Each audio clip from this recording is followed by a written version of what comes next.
Okay, good day, eh? You spent 3 weeks planning the perfect conversion. You collected bits, you made reference folders, you made subfolders, you labeled things. You may have actually color-coded something for the first time in your life, eh? You were ready. And then you did absolutely nothing. The model sat there, untouched, judging you. Like a Tim Hortons cup you meant to recycle, but somehow it's still on your desk in March. Or maybe you built something you were actually proud of. And the second you put it down, your brain said, yeah, but look at what that guy posted online. Today, we're talking about two of the biggest hobby killers out there. Perfection paralysis and conversions, and the inner critic. If this sounds familiar, hit the like button, subscribe, and stay with me, because both of these monsters are beatable. So let's get into it.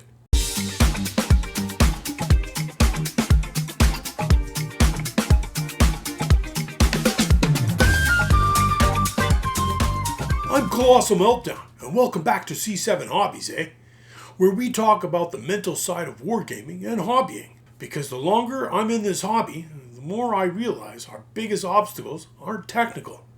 They're not about having the right brush, or the right primer, or the right lighting setup. They're psychological. And nowhere is that more obvious than conversions. So let's talk about why. The conversion dream.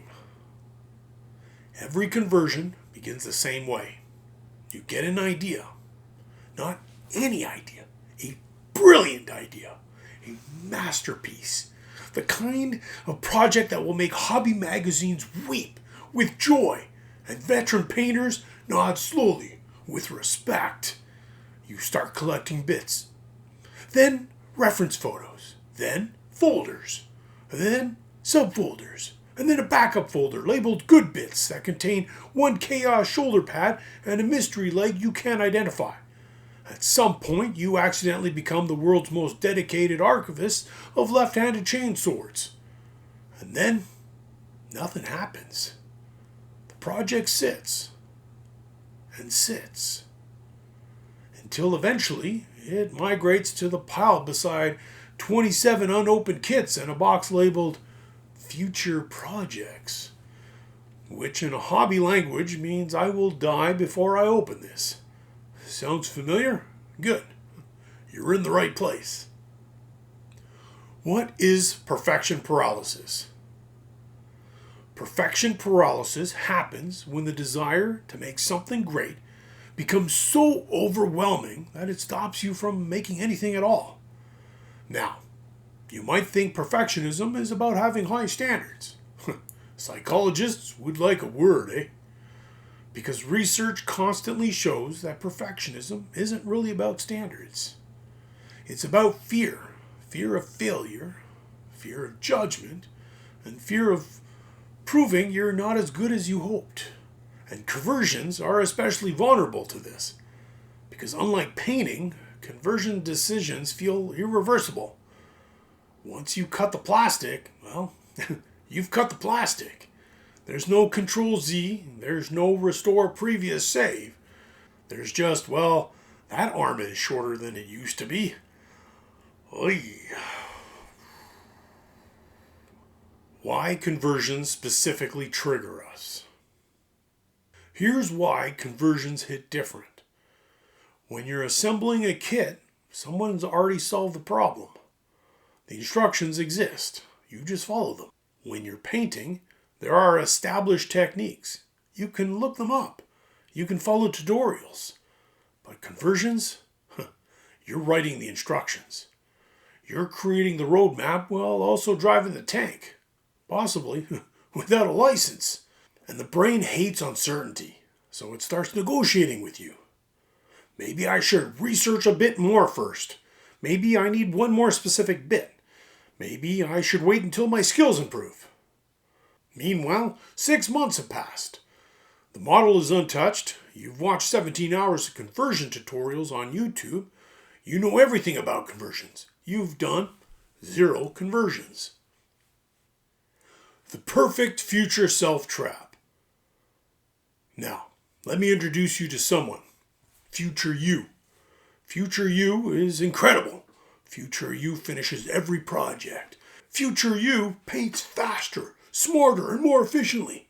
Future you never impulse buys a new army. Future you exercises regularly, meal preps on Sundays, and always know where the spare heads are stored. Beauty! Current you, meanwhile, is eating chips, searching the internet for a specific left pauldron that you definitely put somewhere safe. Here's the problem. Future you doesn't exist.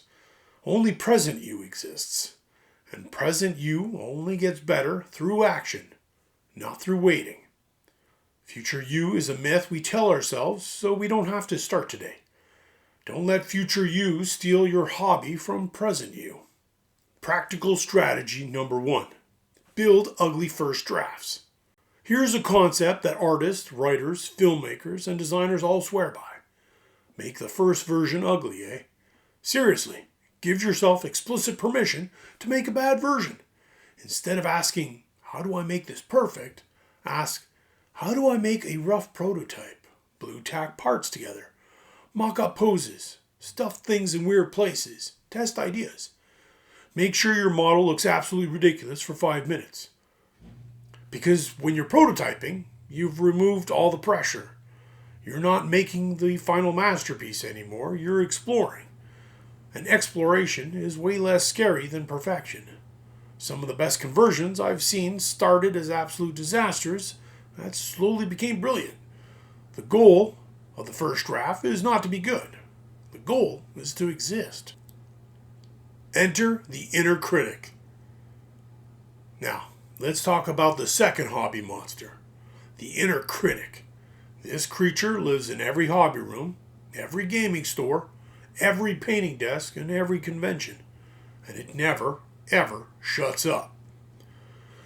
You finish a model, the inner critic says, the highlight should be sharper. You finish an army, took you long enough. You win a game, you just got lucky. You lose a game. See, I told you. It's basically the world's worst sports commentator, and somehow it got a lifetime access to your internal broadcast. The inner critic doesn't take days off. It doesn't even go on vacation. It doesn't respect your do not disturb sign. So let's figure out what it actually is, and more importantly, how to deal with it. Beauty. What the inner critic actually is. Here's the twist. The inner critic isn't trying to hurt you. Psychologists often describe self-criticism as an overactive protection system. Its logic sounds something like this. If I criticize myself, nobody else can. It believes that harsh self-assessment prevents failure. And if it spots every flaw early enough, it can protect you from embarrassment. Which is, a very sweet idea, executed absolutely terribly, eh? It's like installing a smoke detector that screams every time you make toast. Its intentions might be good, its execution is a disaster. Understanding this doesn't silence the critic, but it does change how we relate to it, which is the first step towards taking away its power. The comparison problem. The inner critic gets louder when we compare ourselves to others. And social media has essentially given it an unlimited ammunition supply. You spend 3 hours on a model, you're feeling decent about it. You open Instagram, and there's a post that makes your jaw drop. Suddenly, instantly, your brain forgets the fun you had, the progress you made, the techniques you practiced, and it focuses entirely on what you aren't. Psychologists call this upward comparison. Benchmarking yourself against people you perceive as more skilled. And while a little comparison can motivate growth, too much of it is corrosive. Because you're comparing your behind-the-scenes footage to someone else's highlight reel. You see their finished masterpiece. You don't see the 17 failed attempts in the bin beside their desk. You don't see the tutorial they had to watch 6 times. You don't even see the brush they launched across the room in frustration. You just see the result, and your brain uses that as the standard, which is deeply, profoundly unfair to present you. Hobby humility check. Let me get you onto a little secret. That painter you're comparing yourself to, they have doubts too. That award-winning painter still makes mistakes. The tournament champion still loses games they should have won. The conversion wizard you follow online has absolutely launched bits across the room with clippers at least twice this month. Nobody's immune. Well, maybe the people who can perfectly drill a gun barrel dead center on the first attempt every single time. Those people might actually be wizards. And I'm not ruling that out. Practical strategy number 2. Talk to yourself like a teammate. Here's an exercise that sounds simple but hits hard. Imagine your friend brings you a conversion they just finished. They're nervous. They say, "Hey bud, I tried something new. I don't know if it worked." Would you respond with, "That looks pathetic. Why'd you even try? You should probably just quit"? No, obviously not. You'd sound like a cartoon villain. Yet, many of us speak to ourselves exactly that way. The exercise is simple. Would I say this to a friend? If the answer is no, and it usually is, don't say it to yourself. Replace criticism with coaching. Not, "I suck at conversions." Instead, "This part didn't work. What can I learn from that?" Same problem, completely different mindset, massively different outcomes. You're the coach and the player here. And a good coach doesn't scream at a rookie for missing their first shot, eh? Practical strategy number 3. Collect evidence. The inner critic loves feelings, but it hates evidence. Take photos of your work. Older projects, newer projects, everything in between.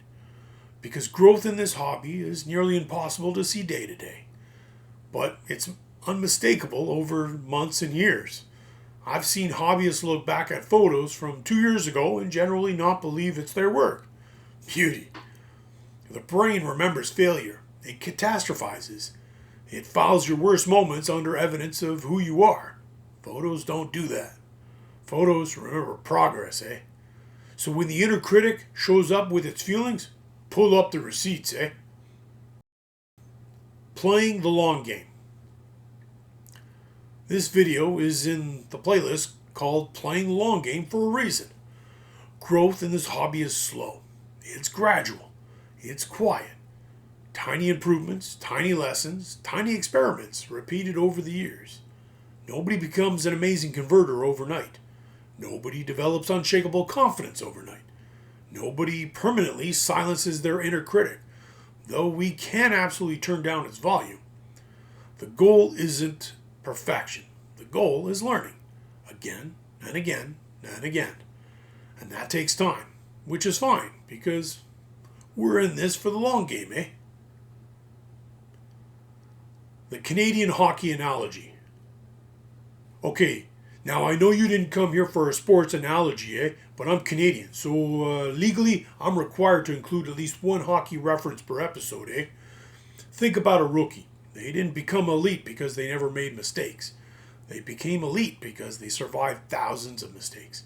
Missed shots, bad passes, long games, lost games, bad calls, and they kept showing up. Your hobby works exactly the same way. Your worst conversion might teach you more than your best one. Your failed experiment might create your next breakthrough. Your mistakes aren't evidence of incompetence. They're evidence of participation. And participation is how everything actually gets made. Final challenge. Here's your challenge this week. Find one conversion project you've been avoiding, eh? Just one. Not the whole pile. We're not staging a heroic rescue mission here, eh? Just one project. And take the smallest possible action. Dry fit the parts. Cut one piece. Test one pose. Spend 10 minutes on it. That's it. When your inner critic shows up, and it will, try saying, "Thanks for the feedback. I'm building anyways." Because confidence doesn't come before action. Confidence comes from action. Perfection paralysis tells you you're not ready. The inner critic tells you you're not good enough. Well, both are wrong. Every great painter, every great converter, every great player starts exactly where you are right now. Making mistakes, learning lessons, building confidence one project at a time. That's the long game, eh? So, if you've enjoyed today's episode, hit like, subscribe, and drop a comment. What's one conversion project you've been putting off? And what's the first tiny step you're going to take this week? I read every single comment, so let's hold each other accountable. Keep rolling dice, keep building, and keep learning. And remember, your hobby doesn't need to be perfect, eh? It just needs to keep moving forward. I have a hobby hangout on Twitch for those interested in painting and building with an awesome group. Details below in the description, along with information about our Discord server. Be sure to check out the Mrs. Informer Miniature podcast to get your latest tabletop gaming news with a comedic spin. You can find it on most podcasting sites. Or you can buy me a coffee, eh? If that floats your boat. I greatly appreciate all the support. Without you, this would not be possible.